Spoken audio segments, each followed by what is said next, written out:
வணக்கம். 2026 தேர்தல் டிவிகேயின் நிலை என்னவாக இருக்கும்?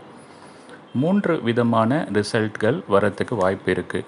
ஆட்சியை அமைக்கும் அளவிற்கு பெரும்பான்மையான இடங்களில் வெற்றி பெற்று தனித்து ஆட்சி அமைக்கலாம்.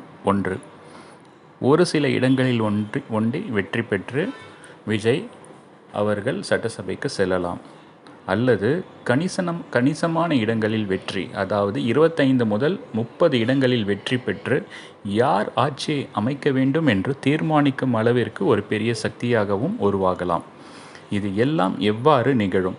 இப்போ கருத்து கணிப்புகள் எல்லாமே பார்த்தீங்கன்னா ஒரு 20% அளவிற்கு வாக்குகள் வரும்னு சொல்கிறாங்க. அதுக்கு மேலே இருக்கிறது பார்த்தீங்கன்னா டிஎம்கே, ஏடிஎம்கே 36-34% அவங்க இருக்காங்க. ஆனால் இது இளைஞர்கள் எந்த அளவுக்கு வாக்களிக்க போகிறாங்க, குறிப்பாக மகளிர்கள் எந்த அளவுக்கு வாக்களிக்க போகிறாங்கன்றதை பொறுத்து இந்த காட்சிகள் மாறுறதுக்கு வாய்ப்புகள் இருக்குது. 40 முதல் 70 வயது உள்ள வாக்காளர்களும் விஜய்க்கு கணிசமான பேர்கள் வாக்களிக்க வாய்ப்பு உள்ளது. அப்படி இருக்கும் பட்சத்தில் பெரும்பான்மை பெற்று விஜய் அவர்கள் ஆட்சி அமைப்பதற்கு வாய்ப்புகள் நிறையவே உள்ளது. எனினும் இந்த 2026 தேர்தல் பார்த்திங்கன்னா கணிசமான இடங்களை விஜய் பெறுவது உறுதி. யார் ஆட்சி அமைக்க வேண்டும் என்று தீர்மானித்து அவர் சொல்லும் ஆட்சி அமைக்கும் நிலைமை வருவதற்கு வாய்ப்புகள் நிறைய உள்ளது.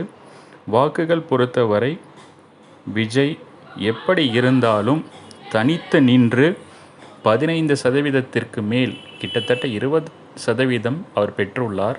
இப்போதுள்ள கருத்து கணிப்புகள் பார்த்திங்கன்னா கூட்டணி கட்சிகள் வைத்து தான் டிஎம்கேவோ ஏடிஎம்கேவோ 36 இல்லை 34 சொல்கிறாங்க. தனித்தே இவர் 15க்கு மேலே 20 கிட்ட வாக்குகள், 20% வாக்குகள் வாங்கியிருக்காரு. இதுவே அவருக்கு ஒரு புதிய கட்சி ஒரு 2-2.5 ஆண்டு காலத்தில் இந்த அளவு வாக்குகள் வாங்குவதே ஒரு பெரிய வெற்றி தான்.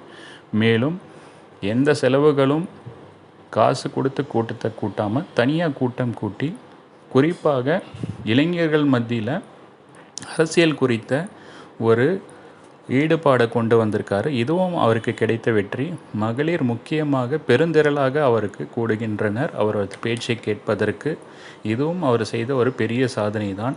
2026 தேர்தல் நான் ஏற்கனவே குறிப்பிட்ட மாதிரி கணிசமான வாக்குகளை பெற்று ஒரு 3வது பெரிய சக்தியாக அவர் உருவாகுவார்.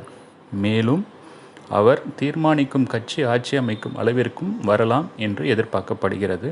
நன்றி, வணக்கம்.